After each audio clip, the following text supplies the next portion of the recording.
Giggity. Giggity, giggity. You're all frozen. Please go to your avatar except for Paulie, because Paulie is the guest. Premium YouTube It here, sucks. kids. How is It's All all right. right. It's black though now. Oh yeah, everybody welcome. Yeah, welcome. I didn't see one of that. I saw no video. Okay. All right, None. now everybody's seeing a black None. screen. So, hello everyone. Hey. Welcome to the dump. Technically, it's the Humpty There we Dump. go. It's I don't Wednesday. care anymore. It's the Humpty Dump Wednesday edition, and yes, I hate technology. How is everybody this fine evening out in the chat world? I am Scott. I'm your host that has no clue what the hell is going on. My internet sucks. My computer sucks, but God damn it, I'm going to have a good time. With us tonight is our special guest from Latino Slant, our good friend, Paulie. How are you, my friend? I'm beautiful, baby. How are you doing? Yeah, I'm doing well. Tell them about your channel a little bit, my friend. Our channel is the Latino Slant, and it's got everything from interviews with musicians and actors to opinions and reviews on movies and films, and occasionally you guys are special guests, which Sporking has been a guest. I think everyone here I've done something with except for Nina and Etep, who I just met. Yeah, That's the slant. That's the slant, man. What I can say is I got to be on with the lead singer of Santana, and I was stoked for that one. You caught me That's off guard pretty with amazing. that. Nice. Oh, it's freaking awesome. He was great. Yes, He's coming back next week. Oh, sugar. Oh. I'll plug later, yo. I know it's not. Yeah. Oh yeah. Everybody, the great Paulie is at 369 for subs. I know my friend McKinney90 will put his link many times in the chat. Let us try to get him to 400 I would love by the end of this stream. If not, let's try to get him to 400 by the end of, let's say, the night. Okay. And if it's the morning, I'm good with that. I think Paulie will be good with that. We got 22 people in the chat. If you are not subscribed to Paulie, please do. All right. Thank you, my friend. And right next, always. Right next to me is my author, Steve. Oh, no, he left. Oh, Stephen Walton was here and left. So let us say hello to Etep. What is up, my friend? Hey, what's up, brother? How you doing, man? It is I, it is he, it is me, Etep Okuyan from the Place to Be Reviews, right here with all the yous, even the Orthodox Jews, the Fandom Menace People's Champion, the most electrifying man in the Fandom Menace. I am the most criminally underrated YouTuber you've never heard of, right here on the Sporking News Dump again. And glad to be back, man. Thank you for having me. Paulie, it was nice meeting you. Yes, sir. I was subscriber 370, brother. So there you go. There you go. We're almost there. We will get there. We will get there. We bien la biblioteca. Please smash that like button, everybody. McKinney90 will get mad at you if we don't. Karen Prime, that is the picture. That is the avatar of the month. I love it. Do you realize you just sent everybody to the library? Yes. El Baño. I'm getting there, dude. That's what I was going to say. I need to that's get where the dump takes place. Exactly. Someone got it. In the bathroom in the library. Excellent. Fantastic. Yes. La Baña. Is it La Baña? Because it's feminine, correct? Well, only for some people. It's El Baño. Baño. It's one thing. Yeah, it's a baño. Can I tell you, I failed Italian 4 times in high school, and I'm 50% Italian and have family members that speak it. So sorry to any Latino out there. I can't do it. I'm trying. I was going to ask, why did you take Italian? Yes, 50%. And my grandmother thought I was the devil when I tried to speak it. So I agree with talking about this. What does this name mean? Because I've been wondering how you pronounce this name correctly, Paulie. Well, that's Filipino. I fucked that up. I think it's Tagalog. But Cavitano Chea actually does speak Spanish as well. So I think they speak a Tagalog and Spanish mixture. Wow. Anytime you see that enye right on top of the N, just kind of like curl your tongue a little bit. It's like a Cafeteño. neo. There you go. Yeah. Yeah. Like Yeah. El Nino. It's like it's like a nice gnocchi, you know. Yeah. A nice gnocchi. Well, because I wanted to tell him that I feel really bad because for some reason he was on my blocked list. I've had multiple times where somehow somebody has gotten put in timeout on my channel. I don't know how long he was or she was there, and I apologize. I just saw it the other day and unblocked. But let's finish introductions because I have such high abilities as a host. Culture Casino, how are you, my friend? I'm leaving the ladies for last because I am not a sexist. Okay, then. Well, I'm doing extraordinary. I'm doing wonderful. I'm doing very, very well. I'm about to abandon ship and head out to a few days of rest, relaxation, and remote streaming from a location otherwise known as Walt Disney World. So when you see me next, it'll be from there. Awesome. I am very excited to share the holidays with everyone from there via some live streams and some videos that I'm actually going to be putting together while I'm there.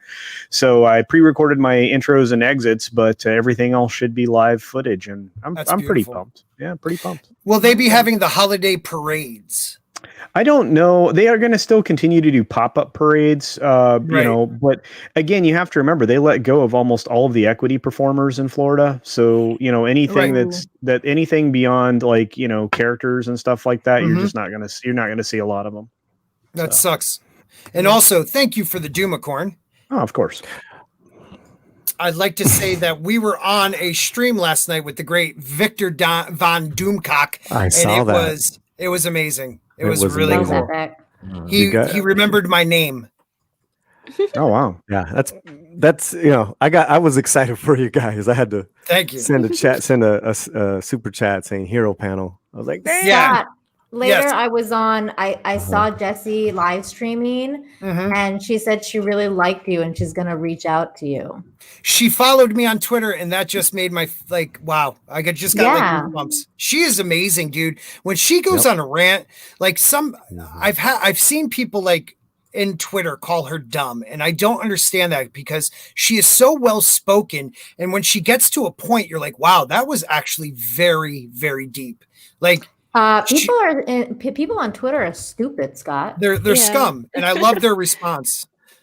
Well, let's say hi to you, Nina. How are you? Hi, I'm good. How are you? First time I'm on the dump. I'm fantastic. Exciting.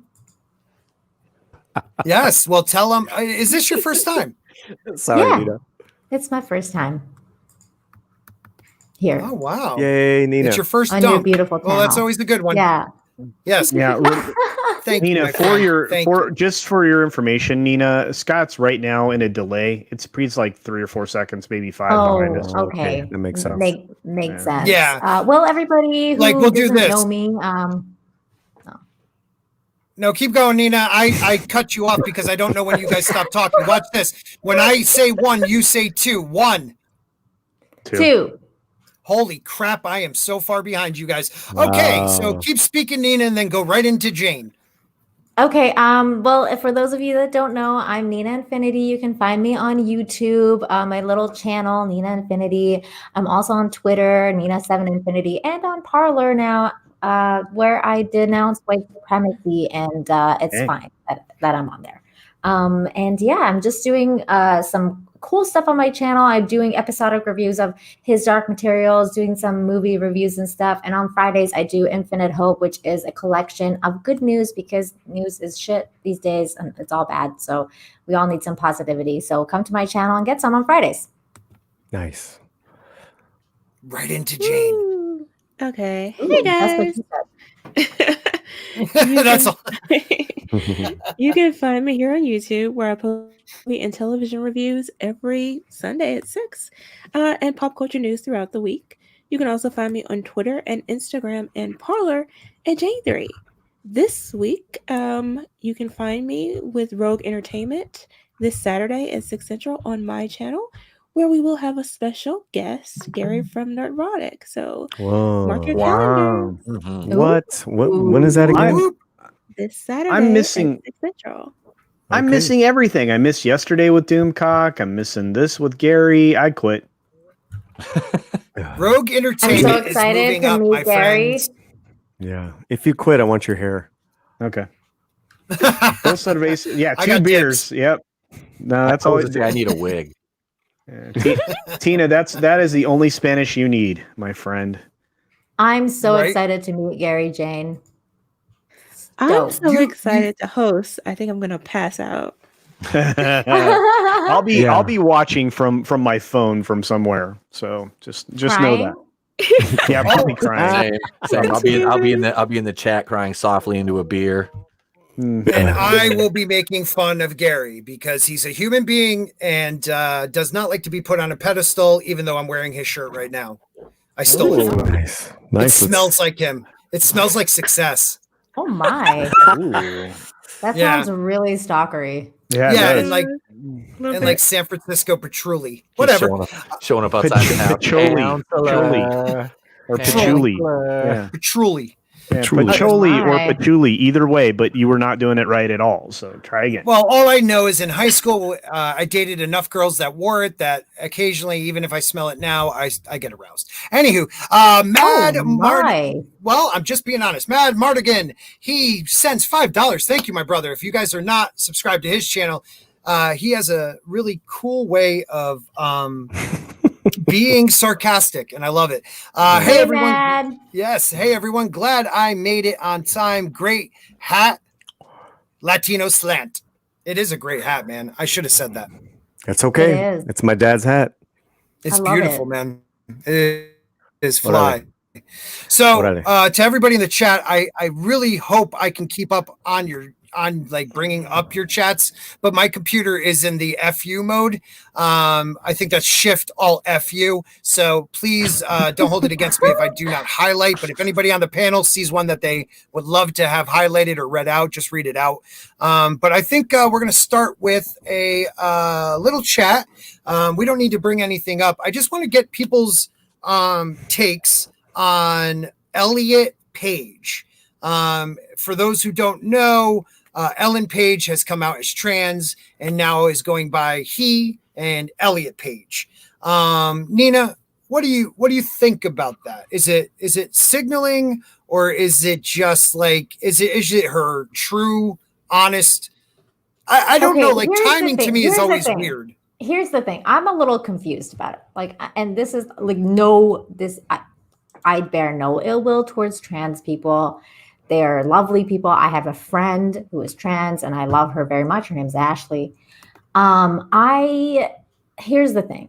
I don't understand how you go from lesbian to trans, because the idea is that you're always born that way. So if you're going from, see, I thought like, that makes sense. when she became a lesbian, like because originally she wasn't a lesbian, then she announced that she was lesbian, and then so shouldn't she have just gone full into I'm trans, like because I was born trans? Like, I don't know. Like it just seems like she's like, you know, taking stepping stones. Well, this is it. I think that's a huge thing to admit to the world and maybe even to yourself. I also believe that with some people it is a form of, and I trans lives matter. We're having Kiri on next week, a beautiful person. She is amazing. And I know she is who she is because I see it in her soul. Ellen Page, yeah, you know, to me, being a lesbian and then coming out as trans actually is kind of in the same boat. I don't understand, you know, like sometimes I get confused on, anyways, I'm not going to go there. Forget that. Well, no, it's not though. It's not though, Scott, because if you are a lesbian, you are just a woman that prefers same-sex partnership. When you're trans, you believe you are a man born in a woman's body and you want to switch that and become a man. So right, but she still digs women. Or he still digs women. Maybe it does make sense if that's what I'm trying to say. Has always been to women, but this person didn't know. Well, I don't know. It's weird, but I think if the attraction has always been to women, then maybe that's what it's always been. but But she's been a really feminine woman in the past. Like she's got femininity in her. But maybe that was Yeah. the public Was she thing faking it? I don't know. pass, I guess. She is an actor. She is an actor. It's true. And the one thing I'll say about it too is that and she's no longer an actress. She is now an actor. They all want to be called actors now. It's all actors, no actresses. Female actor, male actor. They're actors. That's bullshit. It's something like that. What It's I know like is the that Latin, it's like the Latinx thing. Actor and X. Weird, though, because act X. Actor and X. Yes. We'll be talking about that's the X. that's the politically correct term for actors now and actresses. Right. I don't even know what the X stands for, so you're gonna have to tell me. I don't know if it's like Malcolm X, like the slave owner name thing. I don't know, but what I do know is sexuality and gender to people that believe in this thing is, being attracted to women has nothing to do with feeling like a man, in the wrong body. So it doesn't have to anything to do with the sexuality. It's the gender you feel like. I don't agree with it. I do feel that therapy is needed for everyone in the world. I believe in therapy. And I think the normalization of it has had an effect on adults trying to guess their kids into a certain gender, which I think is dangerous. But if you're an adult and you feel like this is who you are, if you want to add this, the twig and berries, go for it. You're an adult. It's when it comes to children, I have an issue with it. That's all. Yeah. Can I say something? Runner in the chat, who is never funny, actually just made a funny comment. Said, Really? Every main character in Inception's male now. See, So diversity is going to be erased immediately. Yep, no just diversity. like that. And why would she want to be a white guy in 2020? Like, what are you doing, girl? Like, Yeah, I you're mean, screwing it up, man. You What gotta- are you doing, man? what is like Rachel She's a man now. Dolezal or something? And just try to say you're like a black man or yeah, something. or just Well, that would yeah, be exactly. not the right Or- thing. Yeah, Right. or That would or be like right. or like come out as a Christmas tree right now, Yeah. or some shit like that. I mean, because I- honestly, I identify as an elf now for the month of Christmas. Did you guys know Yeah, that? See, that's the direction people should go in. Mhm, An elf. mhm. Isn't Yeah, just for the month of Christmas. That's it. Like after Yeah. that, I'm back to human. It's just the magic of Christmas. Sorry. isn't Ellen Page just like seriously? Isn't this just like being a lesbian with extra steps? Like I mean seriously, like you're still no, it isn't. That's the thing. you're still going after Because- women. Like it just Oh, to me, yeah, it's like it's extra. I have Mike. I have two cousins. One of them is a lesbian and one of them is trans.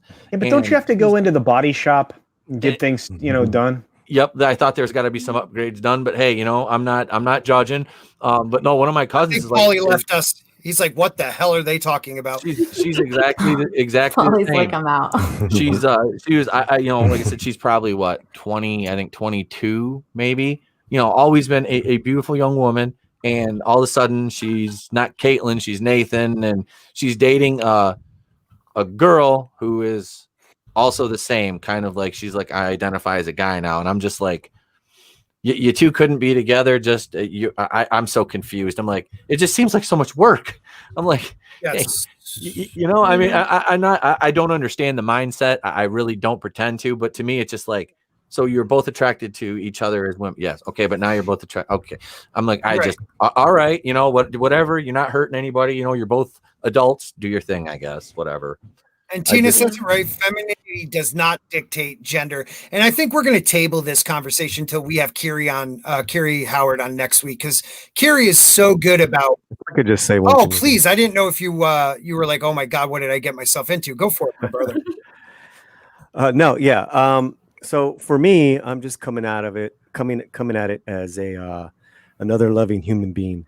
It's none of my business, right? And for me, I want everyone, and I know it sounds very, very poetic and lofty, but I want everyone to be able to plant their freak flag in the sun.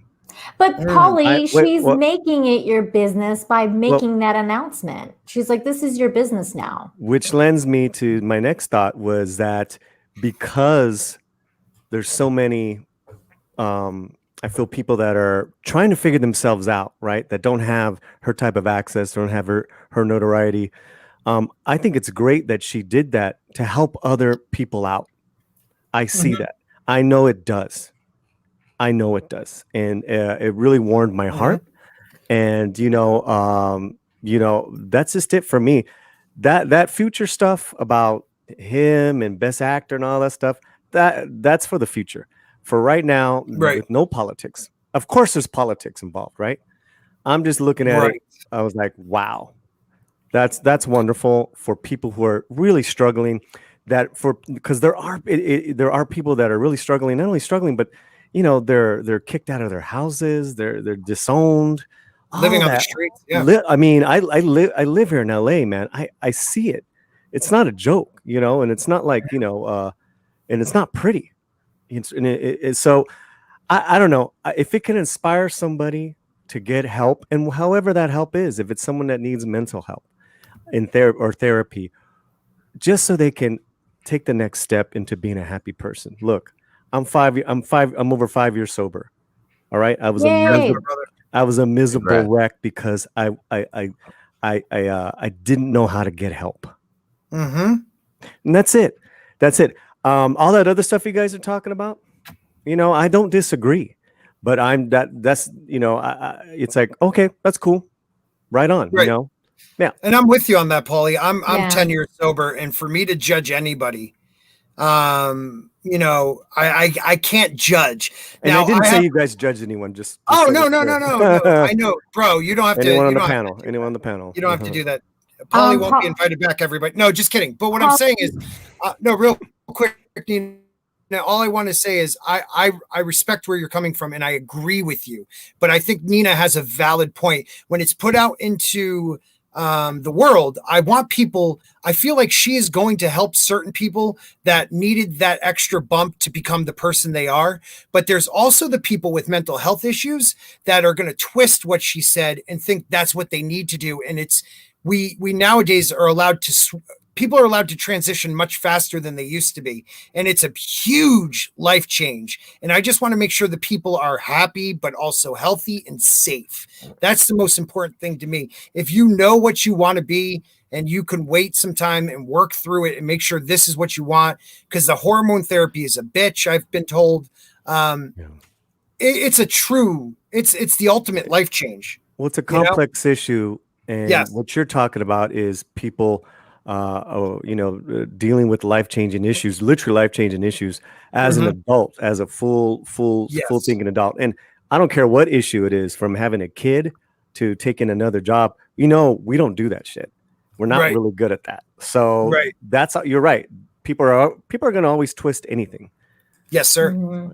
Yeah. I just wanted to say that I'm not sober, but I also agree with what you're saying. Yes, you are definitely not sober. Not even right now. Have a drink for me. Yeah, right? No, I'm sober right now. I have coffee. That's a lie. Look. And it's not Irish. It's not Irish, I promise. Cheers. Right. Salud. Cheers. The only thing I could say is I hope it's not the child transformation. Giving kids at the age of 8 hormone therapy becomes a normal thing, because to me, if a kid can't have a beer till 21, they shouldn't be able to transition till at least that age too. That's my biggest thing. That stuff makes me so mad. That's a different issue. That's a different issue altogether. This is a grown-ass man who wants to be a man, and God bless Elliot. I will call him Elliot. I try to respect people's pronouns, but don't. I want the same respect back. If I don't want to put pronouns in my bio, F you to try to harass me to do that. That's where I come from. You want us to support people, but then on the other hand, you do not support other people's decisions. It's a twisted world we sometimes live in, but I love you, man. I love you. I didn't know you were in recovery. That's awesome. So you're absolutely right, because right away, I believe Netflix changed Elliot's credits. So yes, people are gonna. It's gonna happen. It's Hollywood. Really? Like on the Umbrella Academy, and now it says that was a news item today. Yeah. Oh God. That was fast. IMDb did it too. So what about Juno? Like, is she like Elliot now? See, I have an issue with that, because she was Ellen then. I mean, I know she feels like she was Ellen in Umbrella Academy. No, but maybe at that time she felt like Elliot. What I'm saying is she said this has been a lifelong thing, but she felt like Elliot in the recent years. So to me, when you do that, you kill off that person she was. You know, like Bruce Jenner was Bruce Jenner, the athlete. That person still remains in history. Caitlyn Jenner also is somebody who should be respected and loved in history, but do not wipe away what Bruce did. I know it's making it sound like I'm talking to like two different people, but in a sense it was two different. If they changed Elliot's name in Juno, it'll be really messed up because it'll be like a dude being pregnant. Yeah, it's like Junior. That's fucked. All right. There are a lot of problems. I mean, there's a lot of problems with this in reverse. I mean, you know, and here's the thing. In service of this conversation, you can gender dysphoria is a real thing. I mean, it's not. That's what I was trying to say. And you can definitely have that. But my sister, my very own sister, who's no longer with us, for a very short period of time, she believed she was not female. And had to go, she had a hormone imbalance that created that thought process in her head. So it comes up, it comes up in a weird way, and it creates things. And when people come out and they say this thing or whatever it is, do you remember when all it was is everybody was fighting just to be a person? And now we're fighting to be defined by all of these thousands of other terms. Yeah, that's pretty messed up. And I don't know, man. I don't know. You know me, and you don't agree on certain things. They're trying to find who they are, man. I mean, I can't imagine. It's just a weird feeling. Yeah, I'm sorry. Go ahead. No, man, I'm listening to you. No. I thought you were going to say something. Nothing important. I understand as far as with all the definitions and added alphabet letters, it can be very frustrating because I'm a straight male, so on a lot of levels I'm already X'd out by a lot of these groups because I'm a straight male and I like to work out. Well, they call you a bunch of unflattering and derogatory names, but you're okay with that? It's not my business. It's not true. Okay, but I'm just saying. So here's the thing. I don't have time to figure out what your pronouns might be, and unless you're going to tattoo them on your forehead, I shouldn't be expected to care. You understand what I'm saying? So if you look like whatever you present yourself as, that's what I'm going to call you because I have no other frame of reference. Yeah, and they'll either correct you or they're not, or they won't. I don't think there's no harm. But in Canada but I'm just going to give you an example because I do not want this to happen here in this country, and I'm sure you'll agree with me, Paulie. I don't want to be compelled to use a certain speech that is not proper anywhere in the world, and they've already done it in Canada. Compelled speech is wrong.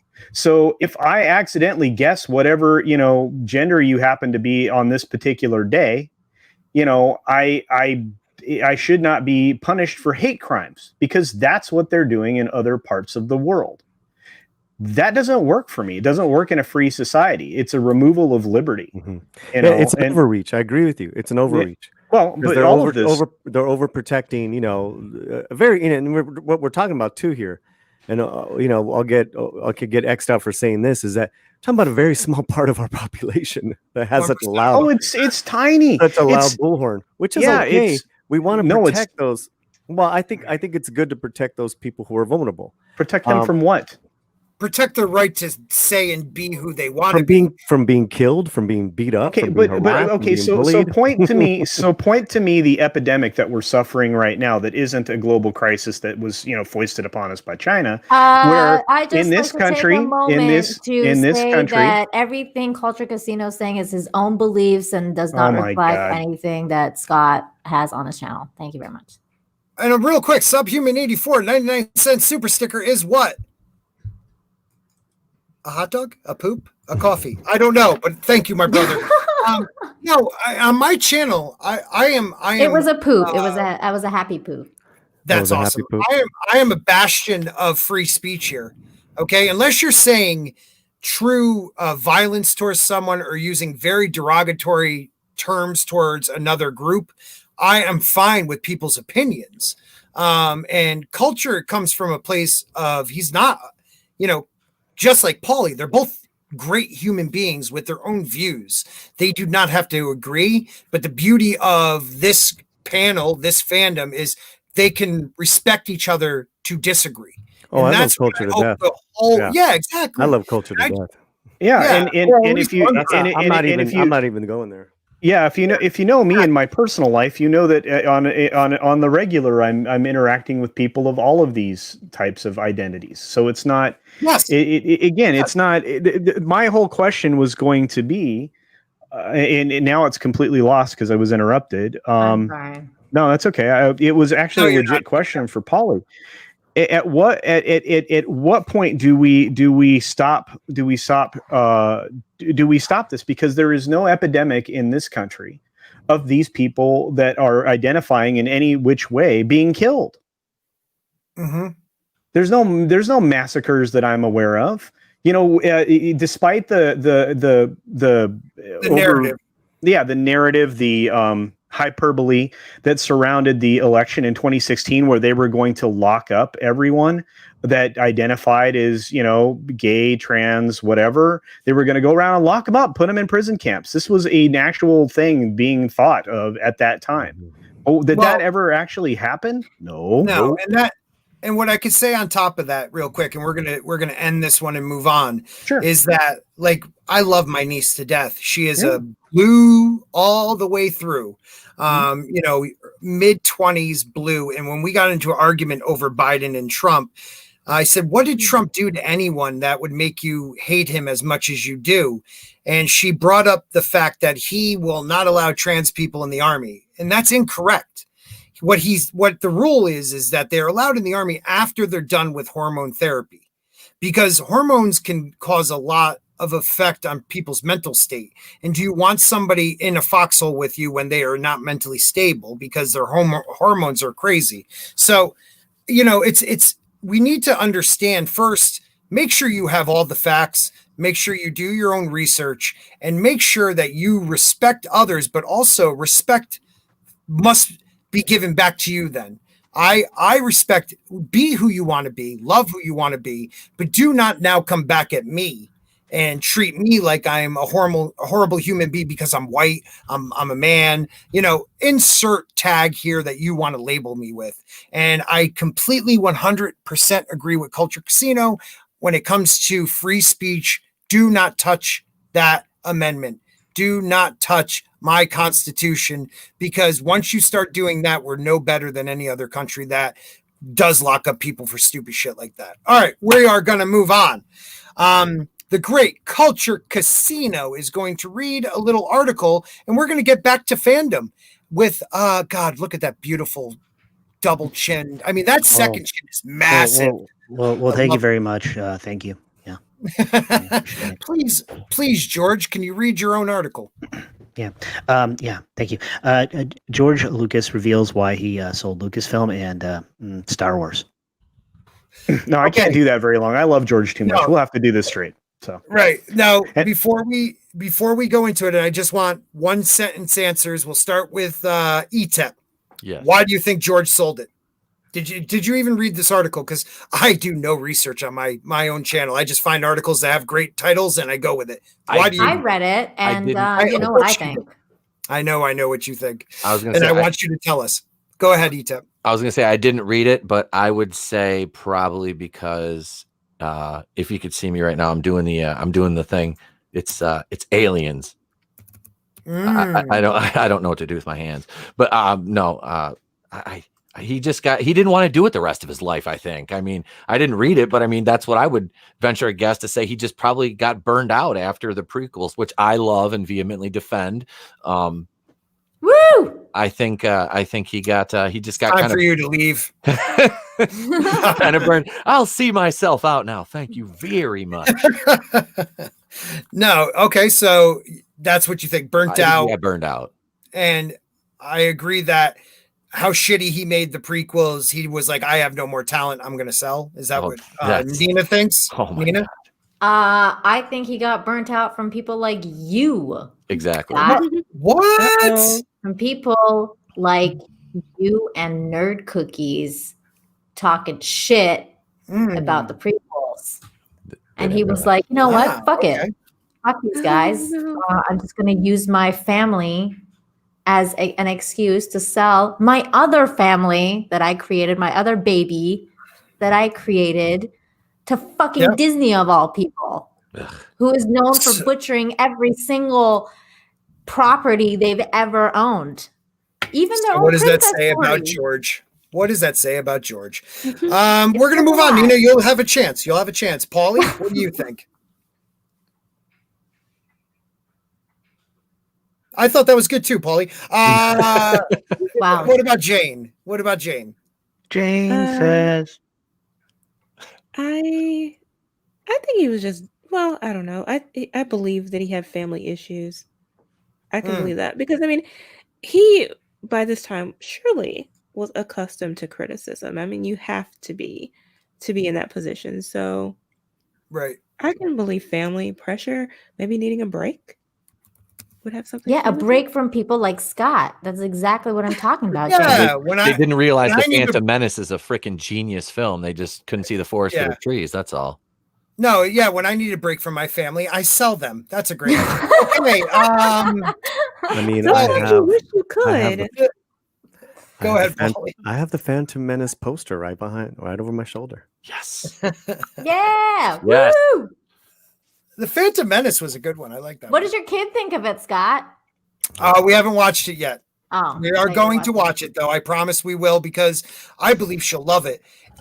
My biggest issue was they could have done the Phantom Menace in about a half hour in the first movie and then moved on to young Anakin training and then did the Clone Wars a little bit longer and the turn of Anakin Skywalker better and probably casted better people. I don't disagree. I think that like the whole pod racing thing was way too long. And I think that they could have I think that they could have like focused way more on Darth Maul and making his like that fight thing and like his character way more of a badass instead of like having like 20 minutes of the whole fucking thing go to pod racing. But like I still loved it. Like I'm not gonna sit here and be like, oh yeah, it was fucking trash. No. Yeah. And I never said it was trash. I just said they were bad movies. My son how about you, Culture? Halloween. How about you, Culture? All right, so here's the thing. I never had the kind of hate for the prequels, despite my age that many people, my age may have. I always appreciated them for being Star Wars and in the Star Wars universe. I still stood outside of the theater for each and every one of those because this was back before you could reserve seats. Still camped out so I could see episode 1, 2, and 3. With all of that being said, I think that George shouldn't have sold the property. I can understand where he's coming from and being hassled by some very vocal minority. Like we always hear, we talk about for some reason, the vocal tiny little sliver of humanity for some reason gets a megaphone applied to it. And everybody thinks what they are saying is held, in high regard by a mass of humanity. And that's not necessarily true. So, right. Yeah, so like I said, I mean, I really wish he hadn't sold it, knowing what I know now. But guess what? The milk spilt. We have 4 very bad films, and a terrible Lego animated thing. So there you are. Right, and I got to be honest. I never talked shit on it back in the 90s. It only recently, when people are asking me about it, I tell the truth, how I feel about it. And again. I will watch the prequels on rerun for the rest of my life if I never have to talk and look at the sequels again. If they were never made, I would watch the prequels every single day. I don't know. Paulie, how do you feel? I love the pod racing scene. I thought it was a little too long, but it was kind kind of there was nothing like it before as far as on film with the CGI, and there was a lot of elements of the film that I loved as well and didn't love. But if did you guys see the documentary and when they were casting for young Anakin, and it came down to two kids? Oh, you didn't see that? They picked the wrong kid. They picked the wrong kid, and everyone in the room was like to George. Yeah, because they were like, no, that kid. They literally were like, and I'd imagine. What? I thought he was cute. What's wrong with him? Oh, there's nothing wrong with him. He was a really bad actor. I mean, exactly. And in my opinion, but what I'm saying is that had it been like a, what's the homeboy's name? I See Dead People. Someone on that. Haley Joel Osment. Oh my God! Like the movie would, it would be a lot better movie. I believe, because they really relied on Anakin a lot, and it's tough to do. I think both their castings of Anakin were wrong. I think Hayden Christensen was not the right Anakin. He looked way too stalkery, freaked eyes than someone who's madly in love. It was a creepy thing. Even when they were married, he was a creeper. And Padme was dead in the eyes. The one thing I could say is there was a kid who used to play the son of Luke and Laura on General Hospital. That was one of the last people up for that role. He would have been the perfect Anakin. The kid was a great actor. And again, George did the same thing. People told him to hire that kid, and he ended up hiring Hayden Christensen, and the rest is history. I do have to admit, Soul Assassin is right. Soul Asylum. Train never going back. Soul Assassin is correct. Next to the actual Star Wars theme, the most badass song is Duel of the Fates. Yes, with the choir singing. I mean, that was a powerful moment.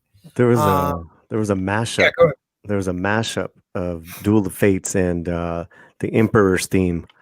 That they had. That's like the only good thing about the Rise of Skywalker were the trailers, and they did a mashup of those two songs because it's like, well, we know it's a piece of crap movie.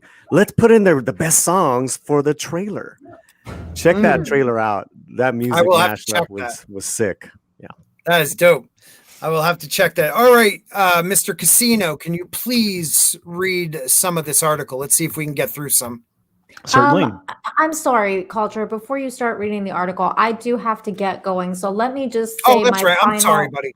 That's okay. I'm just going to say my final thought on this because a while ago I did actually watch a video that Anna, that Star Wars girl, did on this very fact after she, because you guys know how she's very knowledgeable about George Lucas. She loves him.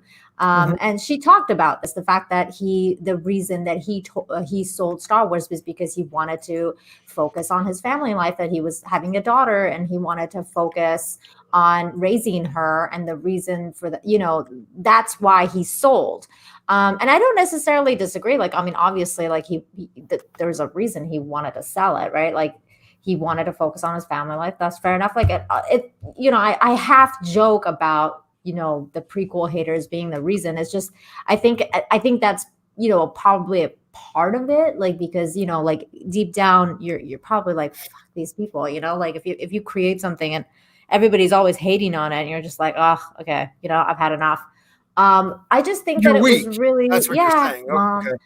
I mean, I just think that it was really short-sighted of it to sell it to Disney of all people, because Disney is like, it was known to fucking crap like on everything that's original for a very long time.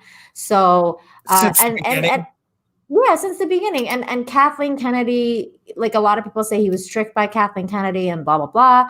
And I just think that's, to be honest, it's a lot of crap, because Kathleen Kennedy, she's like Palpatine. He fell for his own story. So it's kind of bullshit. Like I'm just like, okay, well, you basically sold your own story out. And in the end, he has no one to blame but himself. Like he has no one to blame but himself for what happened to Star Wars.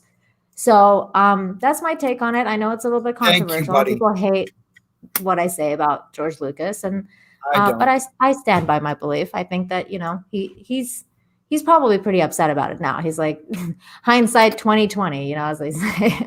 Yeah. But thanks so much for having me on, Scott. I really appreciate it. Thanks for hearing me out. I do love you, even though we may disagree on things. And Nerd Cookies, I love her to death. You guys are great. This is where we come to just share our ideas, and this is a safe space. Right, we do what fandom does. We argue. That's what we've been doing since before the internet. Exactly. And I love it. I love shooting the shit with you guys on the dump of all places. So thank you so much. Everybody, check out my channel, Nina Infinity. I love you guys. Merry Christmas and all that good stuff, even though we're not even that close. It's only Real quick, Nina, before you leave, Nina needs, how much do you need to get to your goal of, where are you at right now? 6? How many subs? I'm pretty sure I'm at 687. Oh. And my God. We get her to 700? I'm close to 700. 689. 689. I love you guys. We need 11 people. Do it. All right. You can catch me later after this. You guys can catch me on Mary Mayhem's channel on the Babe the Menace. That's where I'm going right now. Take care, everybody. We'll do a run on the chat. Bye, Nina. Thank you so much. Bye-bye. Bye. Everybody. All right, now that she's gone.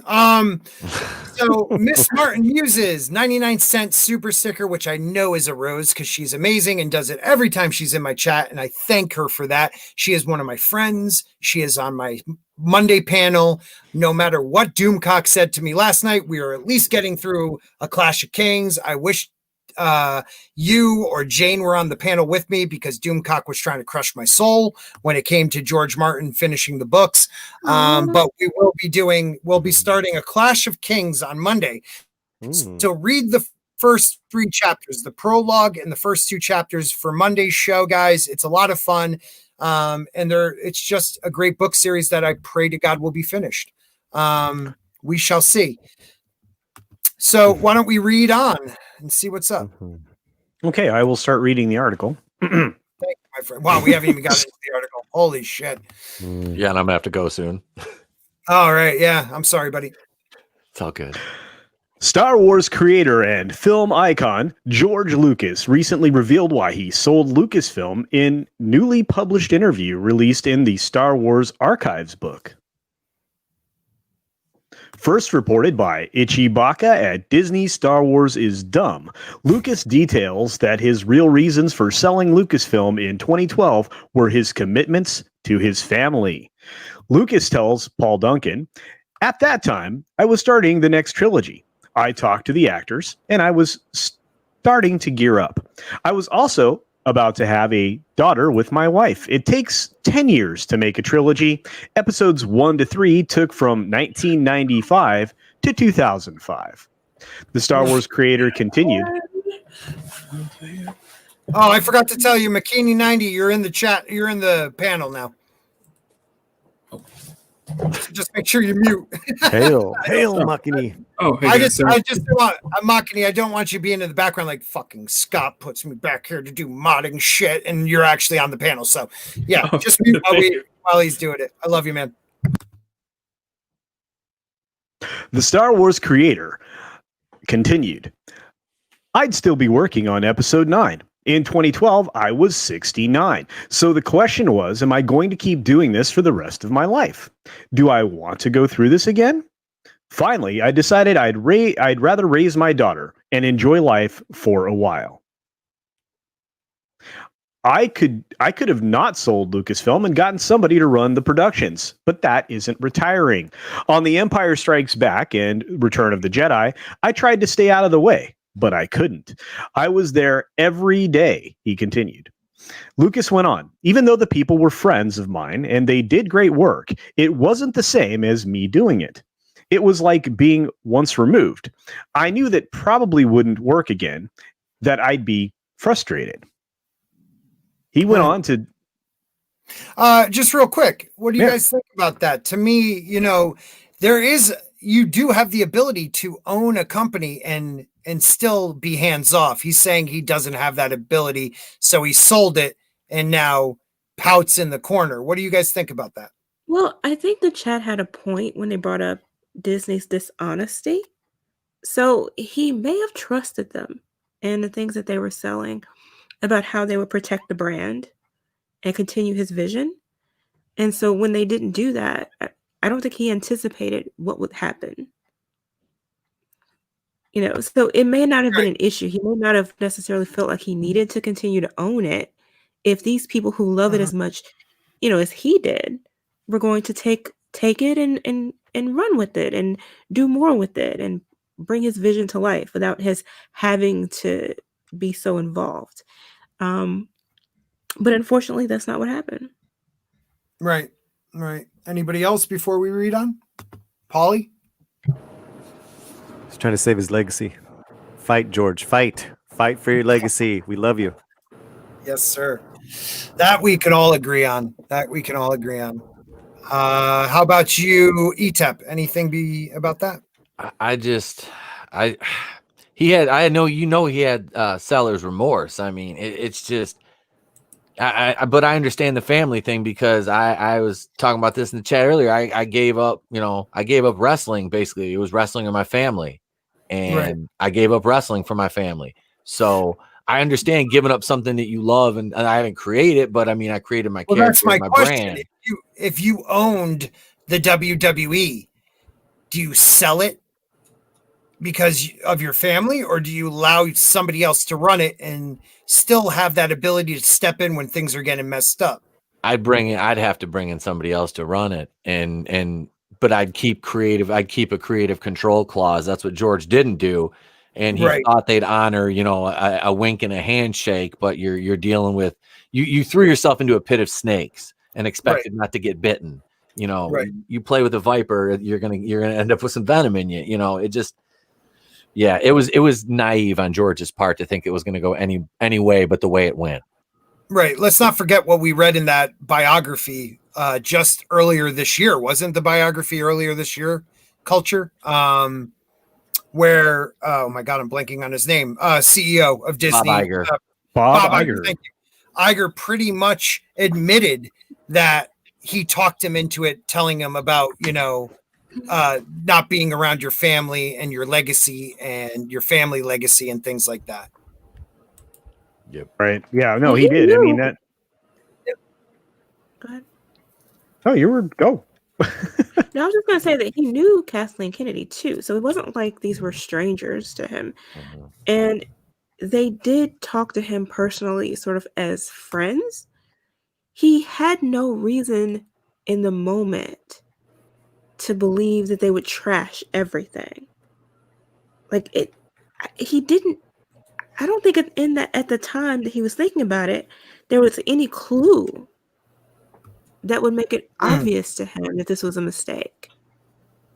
I agree with you on that.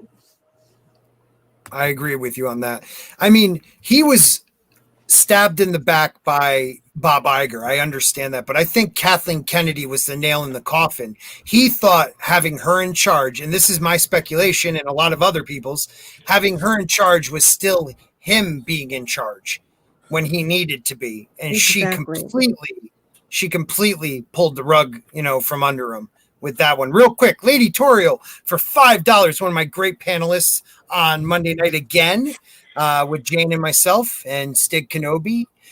Family is everything, but Disney lied. Thank you for the shout out. I'm up to 167 subs. You are all great on the panel. Guys, another channel that needs subs, dude. We need to support our fandom. You have Latino Slant, you have Lady Tauriel, you have Nina, you have Kai, MFS, you have Shellback. I mean, there's so many. A runner is in the chat. We need to help each other out. There are definitely fans that watch Paulie that don't watch me, and Paulie having me on his show helped me get a couple fans, and I hope I could do the same for him. We are the next generation that has to rise up. We do not kneel, and all that crap that Steven says is real. So please support her, Paulie, Kai, Shellback, Runner, the Time Prophet, everybody in the chat that has a channel, put right in the chat right now, I have a channel. And if you're not subscribed to that person, please find them and subscribe. Thank you, guys. All right. Anybody else want to talk, or should we read on? I was gonna say I'm gonna take off. Okay, I you have can to. come on video, my brother, because you have a show right after this. I do. So I'm going to get please set up for my plug the show right hell now. out of it. Plug the That's hell what she said. I'm Itepo Kuin of Itepo Kuin's Place to Be Reviews, and I am heading over to my channel. We'll start at 8:30. I have a great panel. Actually, I'm plucking one of Scott's panelists after the show here. Jayne's going to come over and join us. She was a late addition to the panel this evening with myself, my co-host Tony Tone Deaf from the Clown World Review, and Flipped Out from the Fandom Collective and the Flipped Out channel. Going in rogue every Wednesday night on Itepo Kuin's The Place to Be Reviews at 8:30 Eastern. That's where you can find us right there. And we've got some topics we're going to talk about. Nothing that we discussed here. I made sure we didn't have any crossover. So after you're done, if you want to check it out. So thank you for having me on. I appreciate it. Paulie, it's been great meeting you. Like I said, sub to your channel, man. Look forward to seeing more content out of you and everybody else on the panel. You guys are awesome. Thank you. Let's do something, bro. I will. I'll hit you up on Twitter, man. I will DM you on Twitter. I want to see the Eat Up Paulie show. That's gonna be awesome. That's a whole lot of sexy. I don't know if they're ready for all that yet. Oh, they're ready. Are they ready for that? Are they ready for that? We'll make that happen. We'll make that happen, brother. All right. I will see you guys later. Caliente. Muy caliente. Oh, damn it! I screwed that up. Later, brother. Take care, man. Now that's an outro. McKinney, you haven't said anything. Yeah, that was really good. He's good. He is good. I got to give him it, man. He's good. McKinney, do you have anything to say before we move on?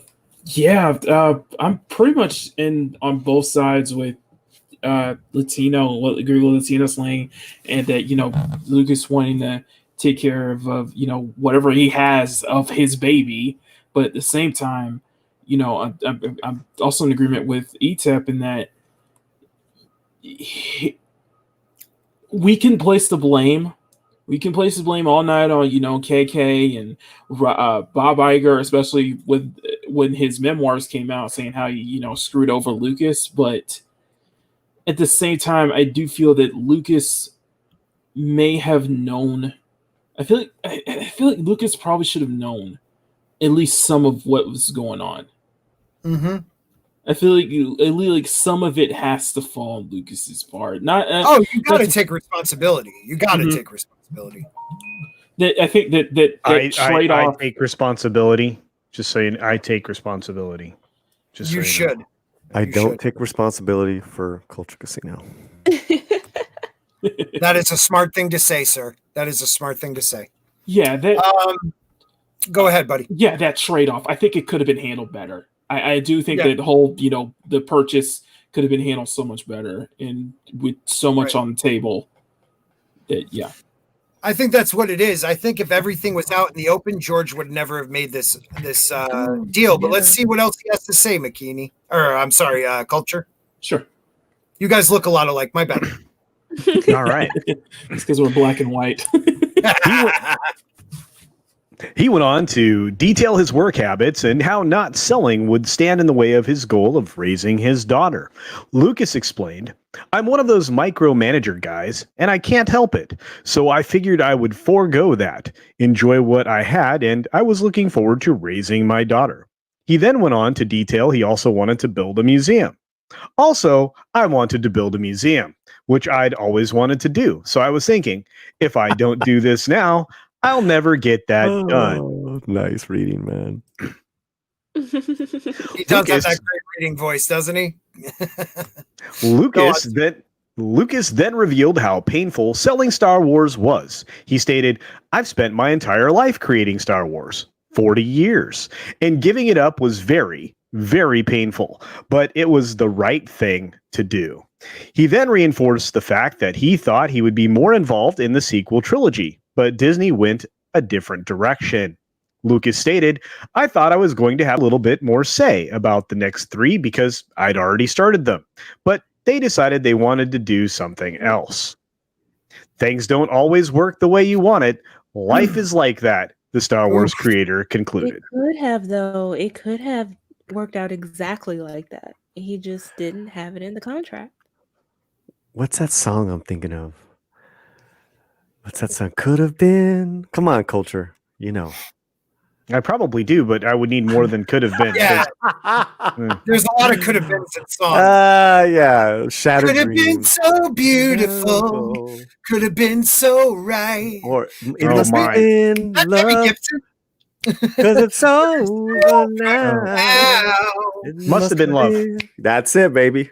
Must have been But I lost love, it but it's somehow. over now. Could have been something, but we lost it somehow. I must have been love, but Oh, it's over now. There you go. balls. Oh, the Time Yeah. Prophet has a channel and does cool 3D stuff. Yes, he does. And also, YetiCast. YetiCast has one. And a lot of people, you're going to see them all put that in there. Please, guys, subscribe. If nothing Shout I out can to do for the Shellback, definitely, brother. Shout out, brother.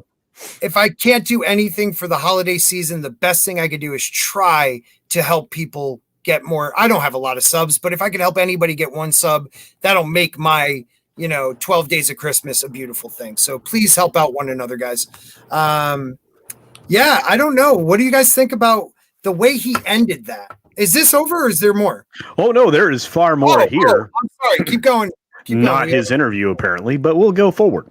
Lucas comments reinforce the fact that Pablo Hidalgo's recently released Star Wars Fascinating Facts book that claims Lucas had Luke Skywalker die in episode 8, and that Lucas had originally envisioned Kylo Ren, Rey, Finn, and Poe Dameron are nothing more than his own pipe dream.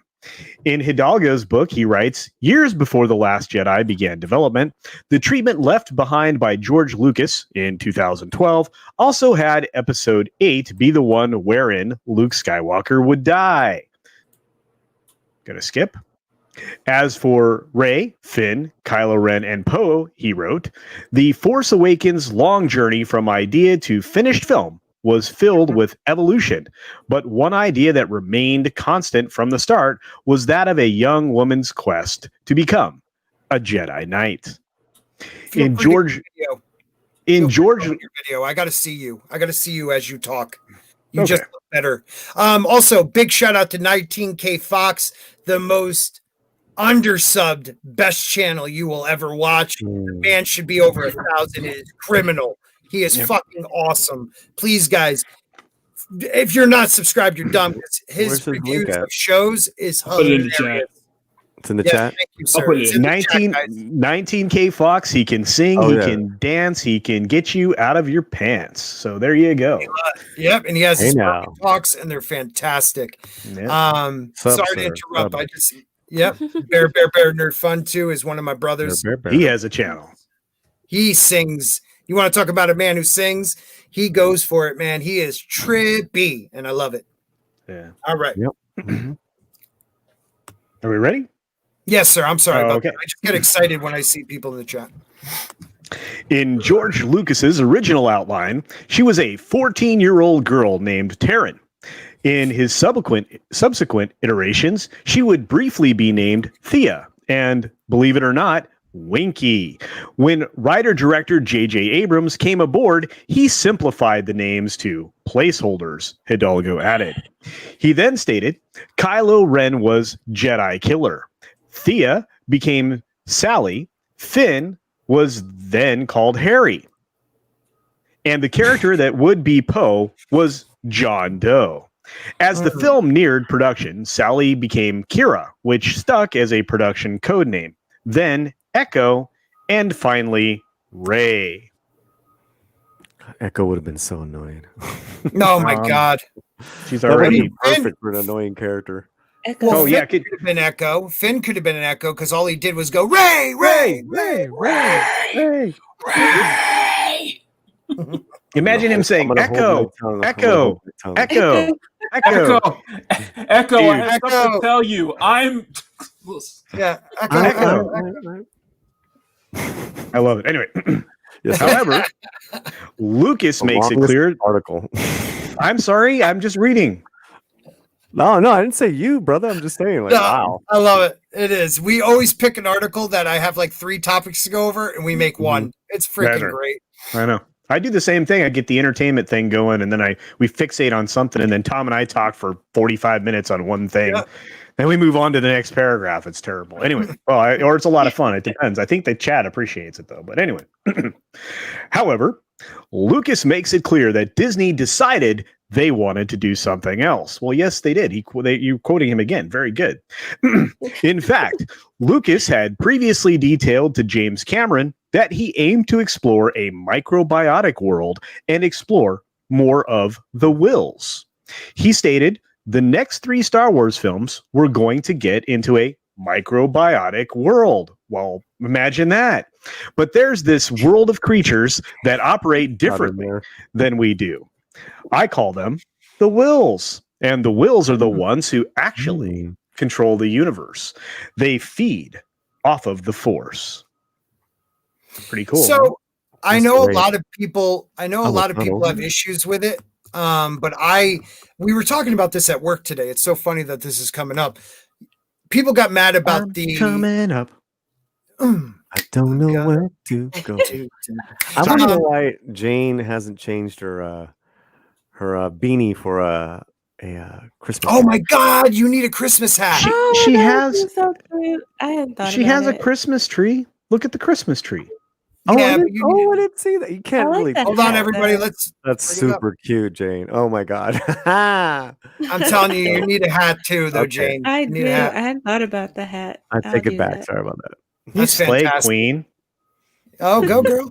A lot of people got mad in the prequels for the midichlorians. What I always try to tell people is that was like a more civilized not civilized, but a society where science was used in the prequels. So yes, they would know the science of the Force.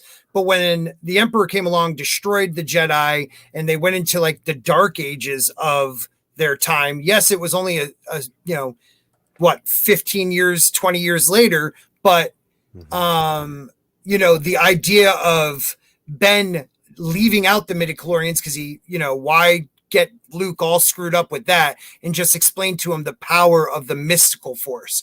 And now where you look at George's sequel, I feel like he was going to marry the two, the science of it and the mysticism of it coming out in the wills. And I thought that would have been kind of interesting to watch. I just wanted to say that. It's my show. Shut up. All right, go on. Lucas added, back in the day, man. What now? Nothing. Just go We're on. having fun, man. We're having fun. Olé! All right, let's do it. Olé. Mango. Or oral mango. Oral mango. Lucas added, back in the day, I used to say ultimately, what this means is we were just cars, vehicles for the wills to travel around in. We're vessels for them. And the conduit is the midichlorians. The midichlorians are the ones that communicate with the wills. The wills, in a general sense, they are the Force. Lucas also provided more details about his trilogy plans in the Star Wars Archive book. Those details, including Darth Maul and Darth Talon, Luke rebuilding the Jedi Order from the survivors of Order 66, and Leia forming the New Republic. Darth Talon would have been dope. I like the art. Oh, Darth Talon was like a sexy Darth Maul in transition. I don't know. Anyways. Talking about hey now, Aiko, I nay. Hey now. Oh. Sorry. Anywho, how much longer is this article? Oh, I've only got to go for 20 or 30 more minutes, so we're good. Okay.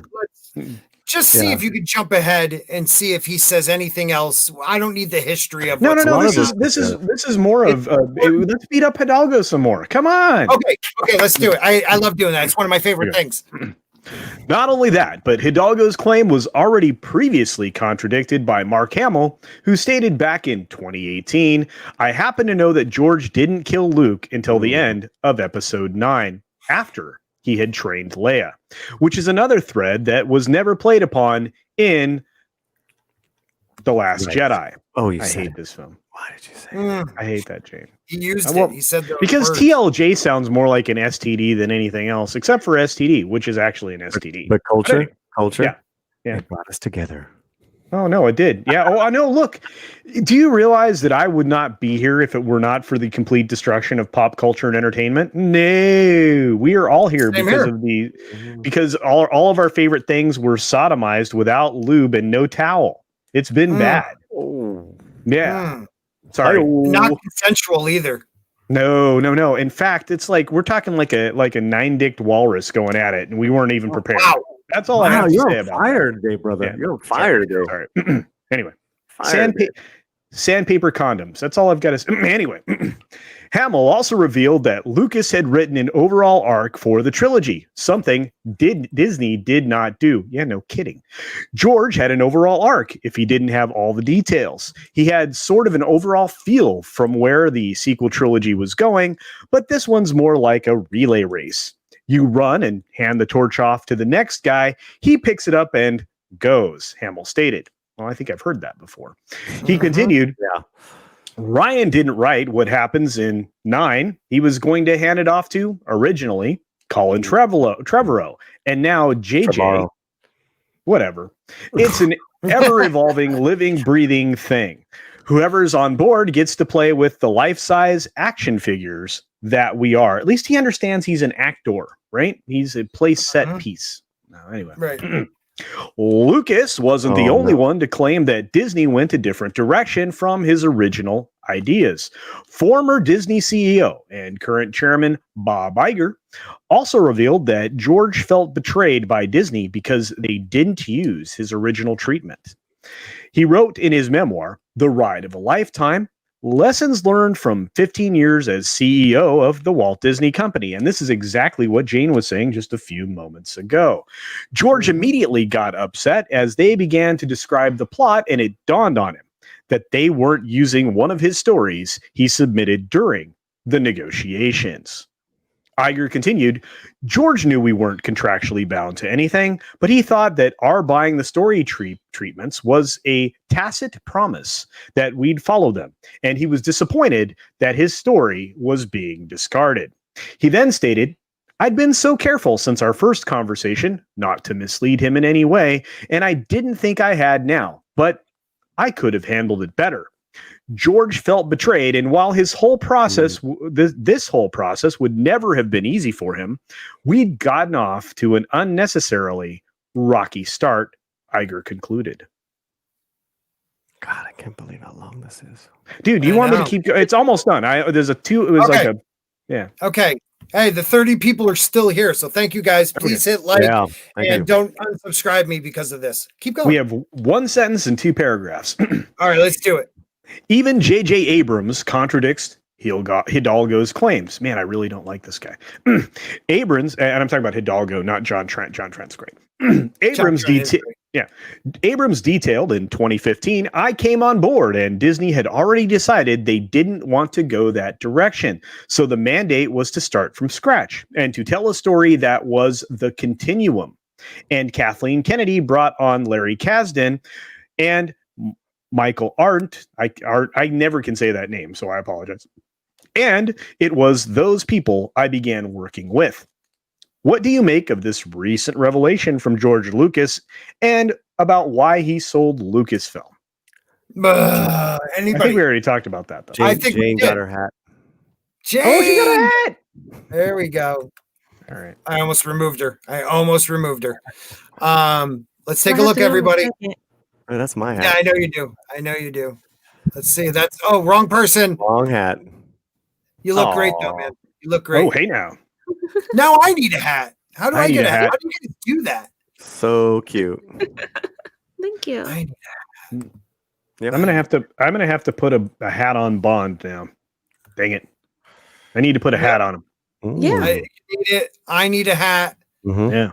McKinney needs. I want McKinney to draw me some type of spork that would be an awesome logo. I don't know what, like a superhero spork or a spork. I think your face superimposed on a spork with wearing clothes would be fantastic. My face like drawn. Your face, superimposed on a spork. Yeah. So your face is a spork, and then and then it's wearing clothes. I think that would be great. That would be great. I think we're going to close it out here, guys. Unless we want to, what was the other topics? I don't even freaking know what we were talking about. The Latinx. All right. I think I do want to touch on that. Do you have time, Paulie? Yeah, Paulie. Yeah, lead us in the charge, my friend. I have time. Is Jayne staying?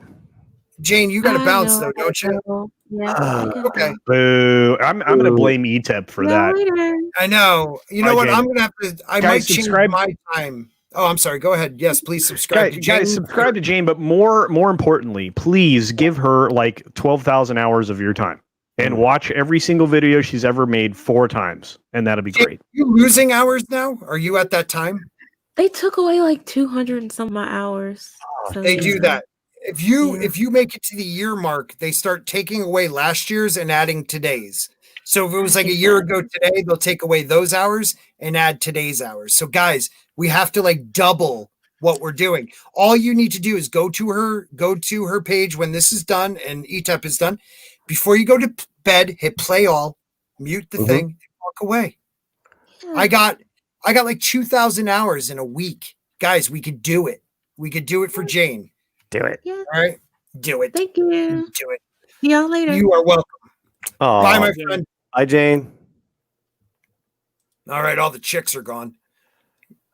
Walton left early, so that was the first chick to drop. He texted me, I have a boo-boo belly. I can't be there, Scott. That's what happens when you See, that could have been one of our coffee. Yeah, exactly. Yeah, that could have been one of our subjects. Was why did Steven leave us? So, but yeah, I guess we know now. Too much best brew. I mean, now that I'm going to give you. Hey, culture! I'm going to give you one more article. I want to touch on this because I think it's important. What is Paulie? Do you know what the X stands for in Latinx? It's like a new version of the X-Men, right? And I'm totally not just assuming you do because you're Latino. I'm just asking because I have no freaking clue in because you're Latino. Right. So from what I gather, it is a term that was created in academia, and it picked up in the media after the 2016 Orlando massacre at the gay club, and it was a Latino gay club. So I think it was a way. I'm sorry. Pulse nightclub shooting. Correct. So it was the first time that a media outlet used that word, because I guess because there were just so many different people there that got killed that were either again trans, gay, whatever So it picked up in Hollywood and also got distributed through academia to where it's now this word that that's non-binary, that's not, and they'll tell you that the Spanish language is masculine and toxic by nature because of the strong words are the masculine, the male words, and which is it's actually not, they're actually not wrong, but so what? And there's actually female names that are just as powerful. Yeah, but it's not even that, Paulie. It's just it's not meaning it's a masculine word. Like L is the masculine and La is the feminine, if I'm correct. And sometimes, yes, it is a feminine added to a feminine word, but like El Baño is not, that's a masculine toilet. So, I don't get it. So it's kind of picked up a lot of steam, even though as of, I want to say August, the Pew Research Center did do a study, and only 3% of the Latino population in the U.S. are using it, but a lot of people don't even know what it is outside of academia and Hollywood. But it makes sense, actors I've had on the show, they'll call themselves. They won't just call themselves one thing, right? Which is fine. We talked about this earlier. Actress Noemi Gonzalez, who stars in Netflix's Selena coming up. She was on the show and talking about being Mexicana and being part of the Latinx community. I'm like, how don't you have 1,000 subs yet when you have these people on your show? You're amazing, dude. She is hot too. She's gorgeous. Yes. Yeah, she's gorgeous. So it's picked up steam in those circles. Again, the and they have loud bullhorns. And it is what it is. I'm that's not what I call the show, obviously. That's not what I am. To me, it's any term that's not from a community, like out of the community, just really is kind of silly. But that's me. No, and I agree with you. This idea of words okay, so a lot of the movements I've been seeing, the people who champion it are like angry Karens. You know what I mean? Like that do not know a minority's story, has not walked a mile in their shoes, but yet this idea of white guilt trying to transform a culture that is, from what I've seen growing up with all my Latin friends, a very proud culture. A very proud culture. And now you're trying to force an identity on a certain percentage of them. See, I thought the X might have been like following the idea of like, Malcolm X, because his last name was his slave master's name. Well, it is that too. It is so that it's that too. Okay. Right. Which is why our brother here, David Bowles, took on a Quechua name, which is in the italics on his, it's like in parentheses in his Twitter. Okay. Right. If you're wondering, like, what is that? That is the Mayan language, so it's a, which I think is cool. I know a lot of people with Aztec names. I mean, it's that whole moonbeam, yes, and then the African names. It's the same thing, guys. It's the same thing. The Chicano culture of the 60s and 70s. They named South American hippies. Well, U.S. Chicanos, they named their kids like, Laquin and Quinan and Quetzal and Xochitl. I know a lot of Xochitls. And what is that? What is that if we translated it? No, they're Aztec names. They're not white names. Okay, they're so not. I got you now. All right. So that's probably why this gentleman, grabbed an indigenous name. I mean, I don't know. You know what I'm saying? In regards to this gentleman, I was like, this guy, this vato looks familiar, man. And I took like a couple steps of phone calls, and I'm like, man, I know his rep. Like, I know his rep well. So I talked to her for a minute. So we're gonna have an interview. It looks like we're gonna get him on the show. Oh wow! Guys, stand by. So, make sure you are subscribed. Well, I think what's great is that we can actually come up with questions and talk to this gentleman. Because it's like, obviously there, I want to agree with him on a couple of principles, but then he just kind of shoots the moon there. Yeah. Well, let's see what's said. Culture, if you want it, or whoever. Oh no, whoever has it up, please read it. I don't have it up. I think I have it up. I will read it. Please, sir. All right. Thank you, Culture. David Bowles, the award-winning self-identified Latinx young adult author of such books as Feathered Serpent, Dark Heart of Sky, Myths of Mexico, and the Unicorn Rescue Society, the Chupacabras of the Rio Grande, or Rio Grande, depending upon where you're from, recently voiced his utter contempt towards the idea of young students studying literary classics. Well, what should they study? Frickin', Garfield cartoons? Whatever. I'm thinking, like Hot Letters, like from Penthouse. Well, let's just stop there, right? Yeah, please. I actually agree with him. Wow. Because you got to understand is that, let me put it this way, right? Our whole teaching, our whole school system, we know more about the European classics, Western classics. We know nothing about Mesoamerican classics. We know nothing about our Aztecs because they were wiped out. So I get it. I don't believe now. I do not believe in I love those classics in the Greeks. Understand. I mean, I was a thespian. I love Chaucer. I love Shakespeare. I'm all in, baby. But y'all need to get those other books in there as well. Okay, I agree with you on that. So that's just not get rid of. No. Okay, so I need. Okay, so this is where I ask for receipts. What are these great literary works that come from what's not being represented? Now, I'm talking great works. What are classics considered from all these other cultures? Because I'm not just going to single out Latinx. I'm going to single out. I want everybody. If we want to talk about representation, show me everybody else's classics. Okay, so he mentioned it in his in his tweets. I mean, he goes off the deep end on a lot of stuff, but he brought up classics from India, from China, and from I believe the Incas, right? Which, bravo, I'm all about that. Now, in the U.S., right, in our I want to say, when I say our the collective Chicano history, which is about 100 years, the first American novel in English was a book called Pocho that came out in 1950. It's an amazing book.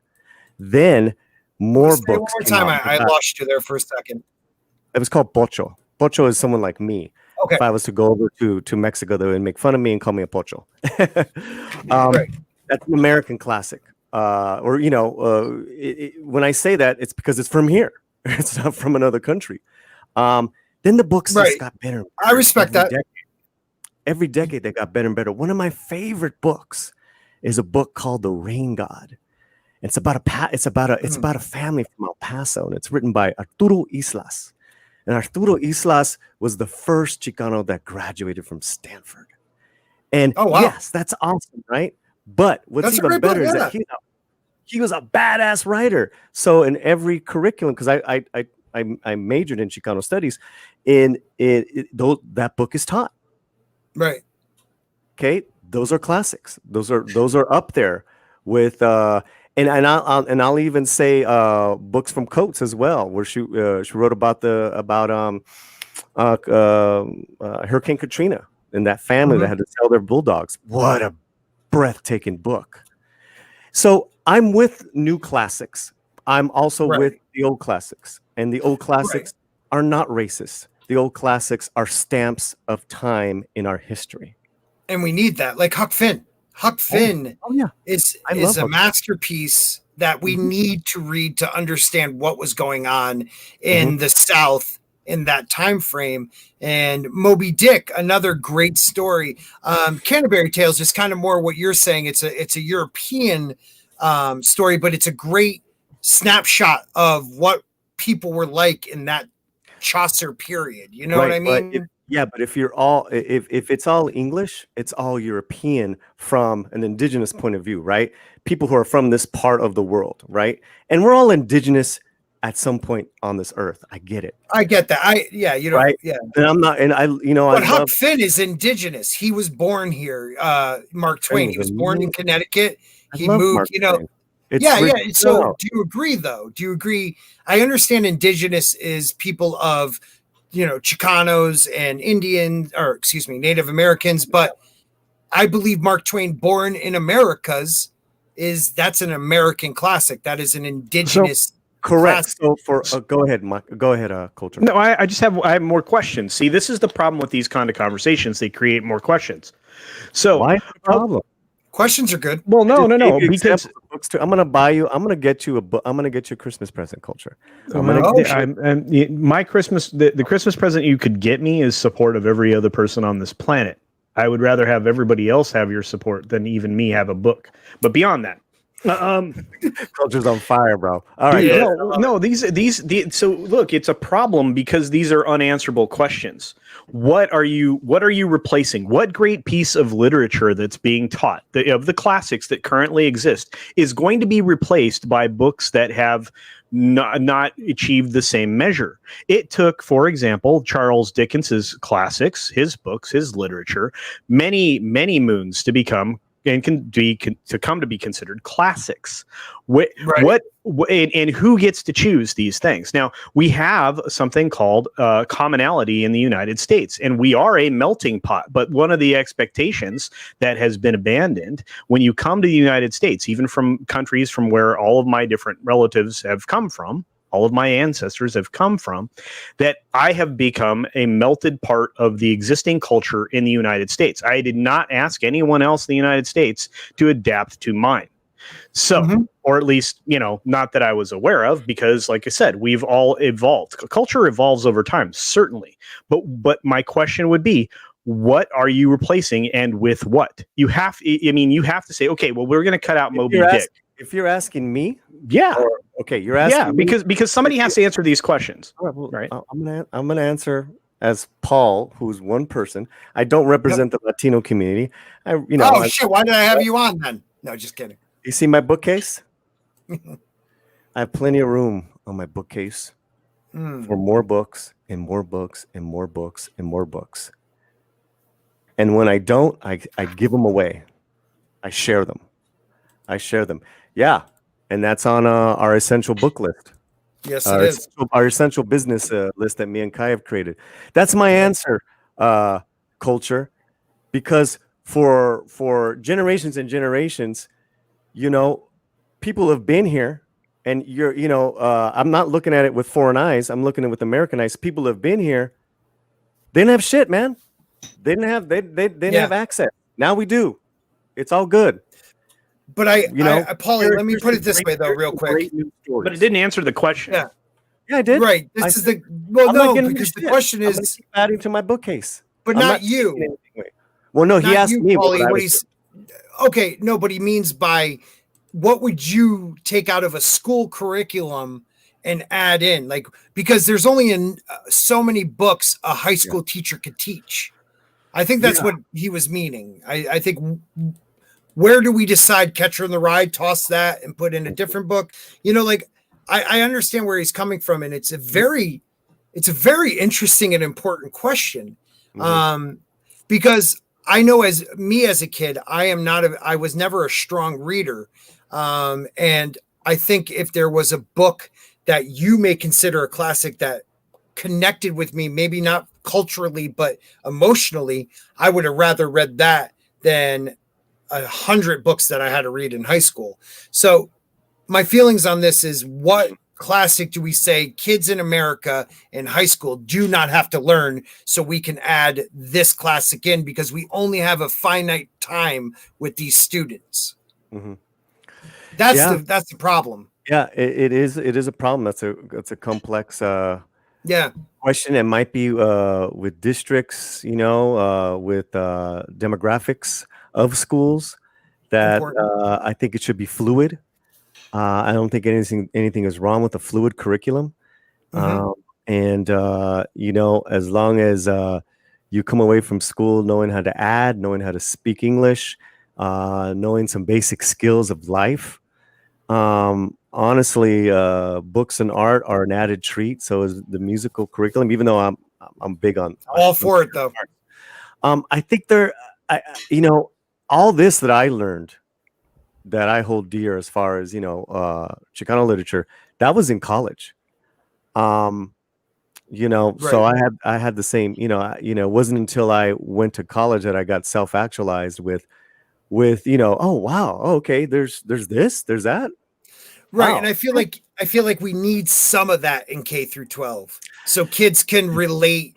But I also think it is a tough conversation, because what do we throw out and say you're no longer important because this book has to be important? So that is a difficult question to ask. And Culture, can you read some of this? Because you're right, Paulie. This person goes a little bit off the deep end.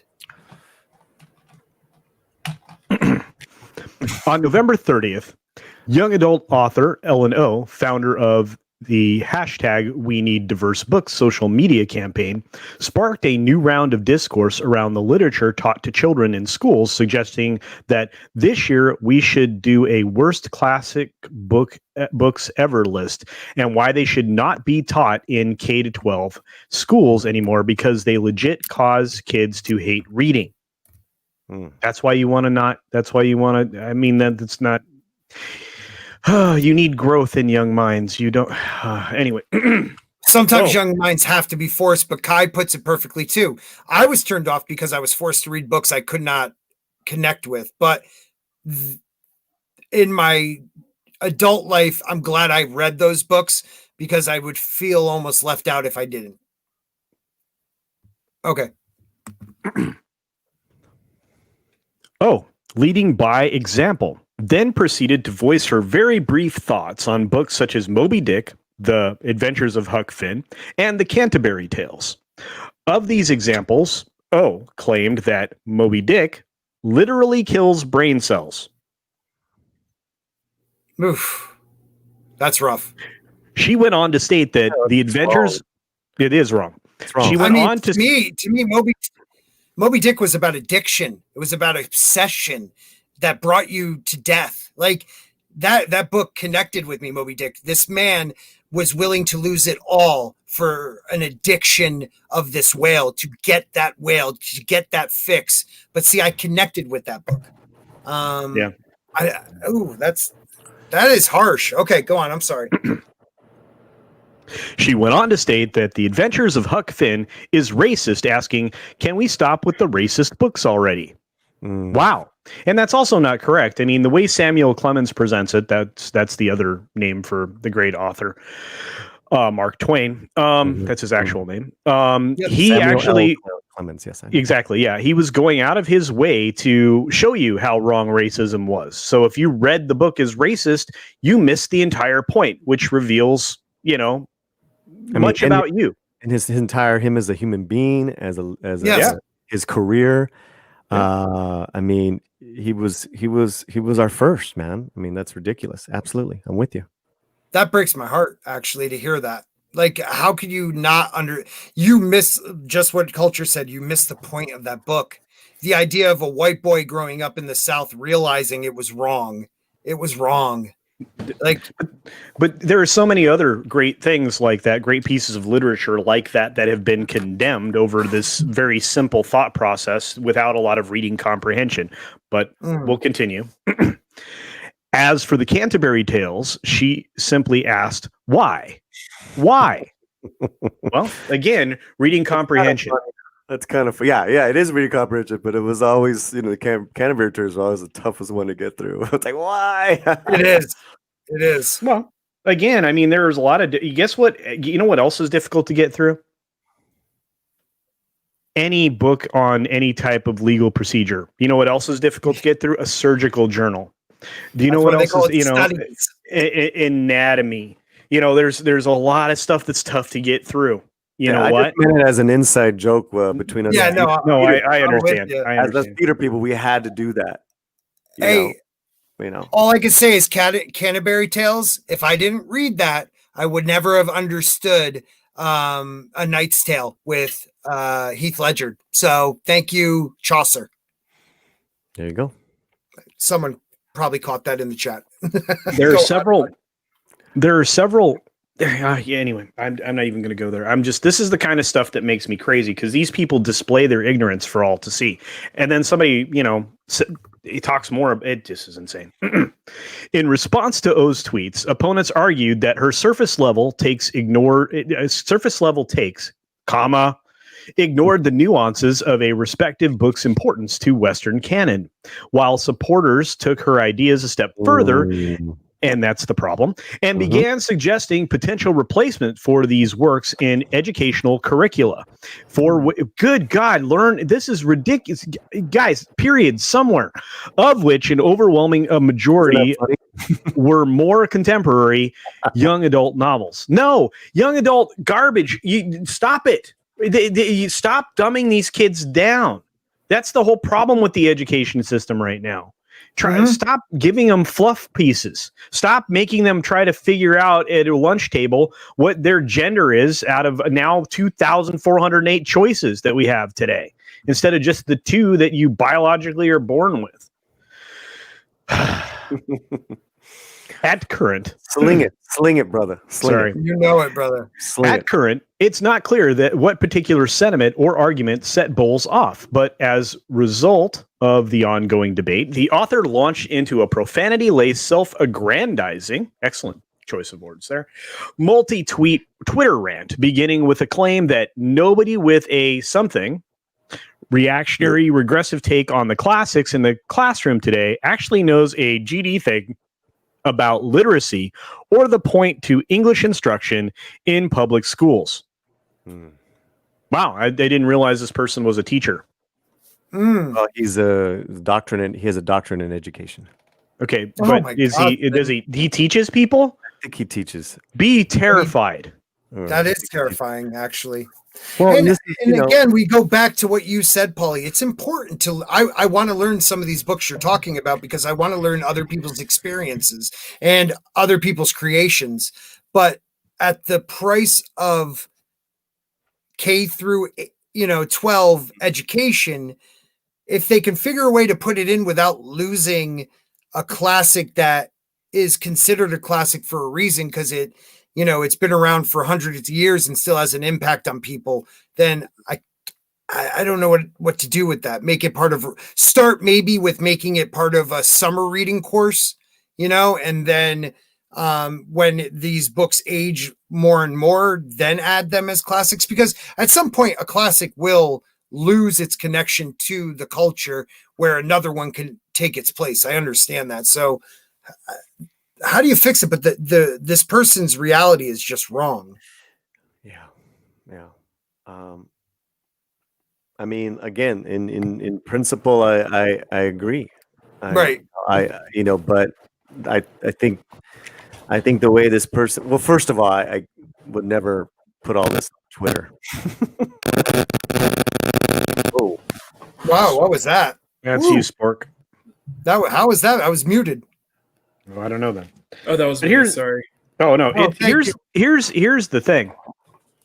This goes back to everybody trying to tear down everything that came before. We have more of these radicalized human beings that just want to tear shit down. There's no real plan here to put something else in place, and there's no real thought process behind it. That's why I always go about asking questions like this. so what would you ask him? Well, dude, I would say, look, I was like, what of the other books have no actual value, and then tell me why, because you're not going to be able to do that now, and then at the same time, what makes a young adult literature piece about finding out, what your girlfriend likes in bed going to do to contribute to the betterment of society in the future or to anybody's understanding of anything else? Mm-hmm. You're always going to come across in this life words that you don't understand or a particular way of speaking that you don't get. I was subjected to a lot of German literature that, many other people I know for a fact did not read. I was subjected to a bunch of crap that I had to learn in other languages as well. And you know what? I'm better for it. I had to look things up. I had to understand. I had to realize the different patterns of speech and dialects and everything else. And it benefited me to a very large degree in my adult life. Not to mention the fact that every single one of the pieces of literature that are presented from the middle of grade school up through high school, when you are talking about quote unquote classics, present information in a way that's not only digestible, but usually has a wonderful lesson at the end of it, something that you can take away into your daily life. And if you can introduce other books on these subjects that do an equally effective way that can be considered classics in their own right, present them. I just don't think you're going to be able to do it. I think that is at the core what someone like this jump from. You please mute, right? buddy. I'm sorry, Paulie. McKinney, mute, because we're getting that feedback. I think that's and there are already expanded curriculums and expanded book lists. They already exist in schools. But I get it, because it's almost like, well, it's like, okay, how much let's see how much we can burn down. Let's see how far we can go. Because we don't want anything old. It's all about the new. It's all about right. Oh, you're shedding history. They've been shedding history classes. They've been shedding American history classes. We don't have a clear understanding of civics. I guarantee you, all of the people that went out and vote didn't understand exactly how the electoral process works in the United States. Because guess what? They stopped teaching it. So we have a bunch of ignorant people that think that the news media actually tells us who the president's going to be, or they are the ones who get to be the arbiter of who's when the election is over, which is not accurate. Let's go back to this though. No, it's fine. And like I said, it's the same conversation. It's just broader. This is someone and a series of someone's trying to tear down the way education, or the way this particular vein of education is done. And that's fine. I mean, like I said, if you can present other truly classic pieces of literature that do exactly the same kind of thing, that tell similar stories, that teach you something in the same way, I'm all for it. I just don't, again, this is the thing that you should learn and you should teach others. Right. If you see a problem, tell me the problem and present the solution simultaneously, because otherwise it's worthless. Sorry, buddy. YetiCast says something really good here. I disagree about the classics losing relevance. Excuse me. Most of our current classics tell timeless stories about the human condition. These works will be discussed for centuries. So if you're and if you could replace a book with a book that does that same, has that same criteria, then I'm willing to read something different. I'm willing for my kids to read something different. I just want to make sure that we don't lose the idea of the human condition and the heart and conflict, and why we're reading these classics. Because I, again, go back to what Kai said. Some of those books were so hard for me to get through, but now as an adult, I realize why I needed to read them. I don't know. This is a tough one. Yeah, go ahead. Excuse me, Bikini, go ahead. Interject. I'm probably the one with probably the least, I guess, knowledge or insight into this. You are having feedback, brother. What the heck is going on? Yeah, it's all right, bro. Just finish. Yeah, just speak through it. Speak through it. I think on one hand, I think what he's saying is very important. I think it's important we learn from, books from, all over the place. Learn from books of other, discovering, other cultures, histories of other cultures, and, to broaden our minds. However, I think this is the wrong way to go at it. You can't, I feel it doesn't help your cause if you're trying to erase history just so you can have kids learn new history or learn other history. Those books, those old books that we were forced to learn through in school, they're important for a reason. And I can tell you that I bet you a lot of those books are probably more relevant today than they are, when we had to learn growing up. Mm-hmm. I hear you, brother. I got to cut you off though. That feedback is killing my ears. Yeah. We're rapidly running out of time, and this discussion. We gotta wrap it up. And this discussion could go on for hours because we have intelligent people here that have opposing points of view, and people that I respect greatly. And I wish more of them were here that didn't go hang out with ETEP. Right, because I love to hear what Jayne had to say. Me she always too. has something. Yeah. Right, she always does. Yeah. Final thoughts, though, Paulie. Final thoughts on this topic. Well, obviously, the topic isn't done for me. I'm going to try to interview him. So please do. I love your questions. And I'll follow back with you guys. Yeah. And our audience, because I do believe when this is a complete emotional. What I see with this Twitter rant is a complete emotional breakdown this person had. And you write the letter, you don't mail it. You write the text, you don't send it. Let's gather ourselves. Cooler heads prevail. And but everyone's doing it, right? It's in vogue. It doesn't just because everyone's doing it and everyone's jumping off that cliff. You know what they say. Yes, sir. So I'm curious. I want to know, what's his end game? with this, with you know, because you know you're probably not going to get it, and you're going to need to compromise. It's predictable. His end game is destructive. I mean, that's truly it. Because we don't know. But you don't Paulie, know that. it's yes, I do. If you identify a problem, no. This is the same thing I was just saying. If you identify a problem, right, you not only should identify the problem, but you should have a solution. And that solution should be comprehensive. I guarantee you that in my entire life, that's the one thing that I think I took away from every interaction with every element of my family. If I had a problem with something, I needed to present a solution. You know, I needed to, and it needed to be something that was reasonable, that could be agreed to. And that's worked for me throughout my entire life and throughout my entire career, all of them, all the careers that I've had. Well, I want to hear this person out, not on a Twitter. Yeah, I would like to hear that too. I want to see a full-rounded person that I can talk to, ask questions, because I guarantee it's going to be a different conversation. I can't wait. I can't wait to watch that. Even if it has to be the replay, right? Because 156 characters can't answer what. Well, he but he didn't use just that many. He used way more on multiple posts. I mean, it was. I agree with culture. I got you. Yeah, I'm with you. What were you going to say, Bikini? I completely understand where Latinos come from, and I understand and I agree. However, I'm with culture in that this is a slippery slope. You can't see it, and you cannot see it any way other than what it is. It's a slippery slope because when does it stop?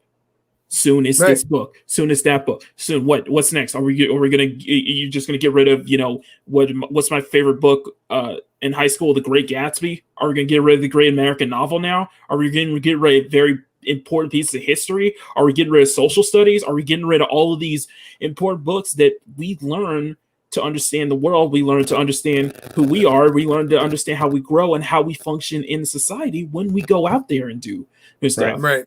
It's a slippery slope because you're eliminating. But all I'm saying is that The Great Gatsby can be right next to The Rain God, can be right next to Salvage the Bones. Absolutely. And that's it. I don't know what, you know, but that's me. I don't know what this guy, you know, if you're saying, yeah, I'm not for this. It's just he comes off as he wants to erase it rather than it's just comes off as like that's what I add to it. Yeah. And he wants to, because it feels like those are occupying and there's no room for other books in there. And I disagree wholeheartedly. And you can still add those, just don't erase those because those are actually important than you think. And you're destroying all the great minds in front of you when you start to destroy the way these things are presented. And again, this comes back to the crazy people like Dana Schwartz, who wants to destroy Western canon and wrote a book about it. If you want to go back, Paulie, if you truly want to understand, look at the things surrounding Dana Schwartz and her book on Western canon and her thoughts on dismantling it. Because this feeds into that. It's all destructive. It's all removing it.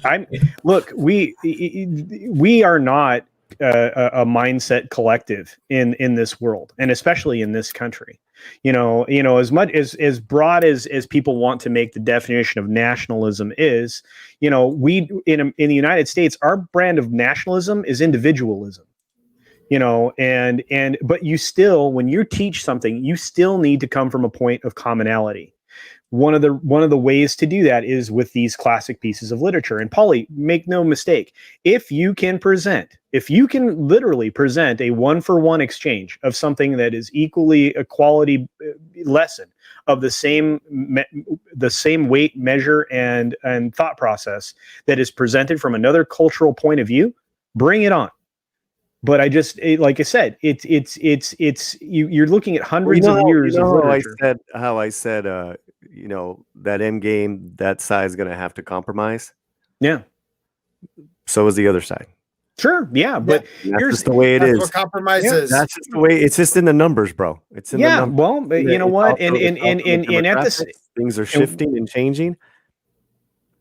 Do me a favor and ask this person that you're going to interview, because I forgot the name, not because I'm trying to be disrespectful, because I closed. Well, I'm going to try. I don't know if it's going to happen, but okay. But if it does happen, do me a favor and ask him why he elects to use Latinx, because that's part of this conversation, because it's more divisive to do that. When you start to break and again, it comes down to being disruptive, Probably won't be my first destructive. question, but I'll No. If that works into it, because it's all about destroying, culture. That's what it is. They want to destroy.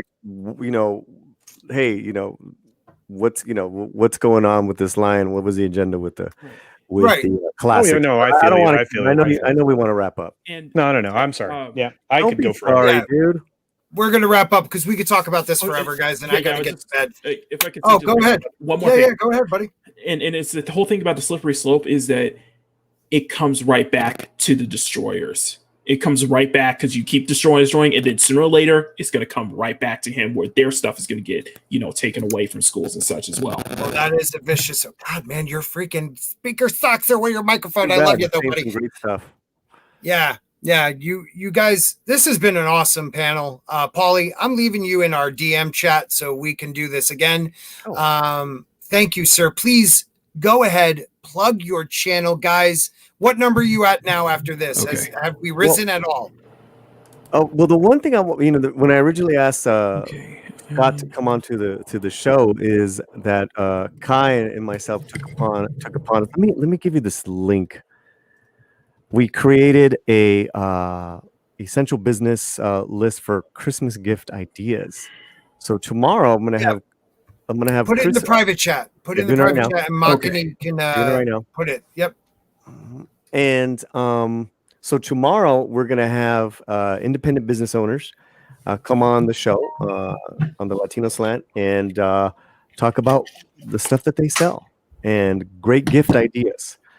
Next week we're gonna have our Christmas music show at the Latino Slant. Thanksgiving and Christmas are still alive. We're gonna have live performances from a lot of cool acts.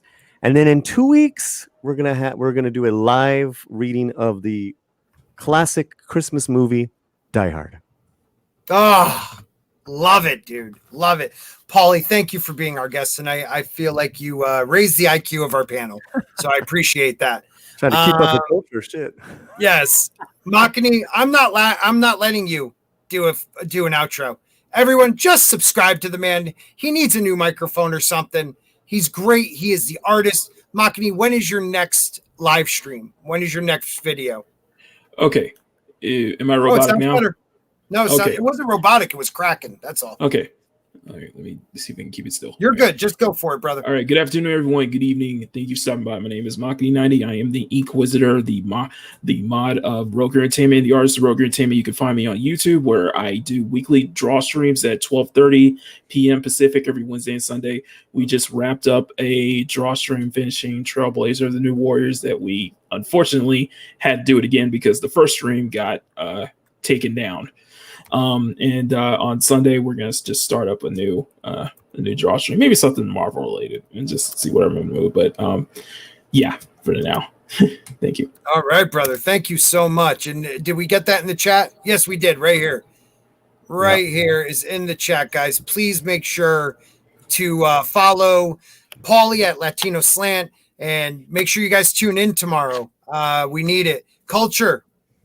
Where can people find you? What's going on? Well, you guys can find me on my YouTube channel, but I want to say something very positive about both of the other panelists here, and then I might say something positive about Scott. Whoa! Yeah, I know it could happen. Paulie's amazing, and it may seem like he and I are at odds all the time, or very often, and we're not. We're very good friends, so please don't misunderstand. We both do amazing things together when we are together, and I truly appreciate and respect him very deeply. So please understand that. Do check out his channel, though. He does amazing content in various forms. Interviews are amazing. He Nina the other day, well, several times now, just incredible. He's always doing for others. He's an incredibly charitable man, and thinks of others more often than himself, it seems. And it's just truly amazing. And Makani90, of course, is our complete artisan when it comes to he's our version of or our additive of this group to Comicsgate and similar creators, and he's very good. I've commissioned artwork from him that I'm using in my Teespring store. I'm commissioning additional art from him when he has the time. I think I'm in second place next to a major project he's working on now. So do please support him. His own Teespring store is excellent. He did designs for both Nina Infinity and for Mary Mayhem that I just absolutely love and purchase shirts for. And then, of course, Scott's a good dude. I mean, his technology stinks, but he's all right. So be sure to double check and make sure you're subscribed to everybody too. Because by the way, Yes, I was about to crack 1,500 the other day, and I lost somewhere in the neighborhood of 26 subs, all like that. So it's happening again. So just keep that in mind. You may not be subscribed to your favorite creators anymore. You'd be like, I haven't seen a video from that person in a while. Chances are they're still making videos. So go ahead, say it. No, I want to interject just one thing, and I put this link in the chat. I really implore you guys to please check out a special one-on-one art stream I did with a close friend of mine, Northern Jeremiah, a great artist himself.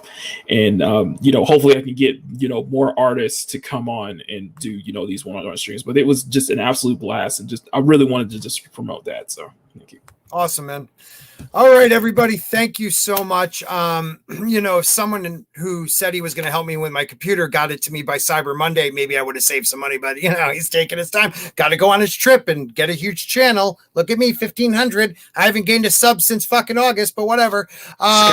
Scott, you're going to be fine. You're going to be fine. I am fine. I'm fine. No. I'm going to send you the thing. And the doctor tell me I'm fine. I'll send you the thing. You can buy the thing. You'll be happy with it. It's not your fault. It's not. Don't you dare. Not you. Not your fault. Not you. You like apples? How about them apples? Thank you, everybody. Shut the fuck up. Thank you, everybody. Have a great night. Make sure you subscribe to all the great people in the chat, on the panel. We need to support one another. If we're going to rise like the first generation guys like Doomcock and the great Jessie Milestone, freaking amazing. I loved getting to talk to her and Jeff last night. People like Mark with a C and Nerdrotic and everybody, Jeremy. We got to support each other, and you guys are supporting me. Thank you to my members. You guys are amazing. I'm hoping to have another member stream in about 2 weeks with another guest. Better than Stephen Walton, sorry. But I hope you all have a great one. See you Saturday for Rogue Entertainment on Jayne's channel with the great Nerdrotic, and then on my channel right after that at 9:30 p.m. Eastern Standard Time with somebody, because I can't remember who. Have a great night, everybody. And this one is for all of, that's the wrong one. This one is for all my members.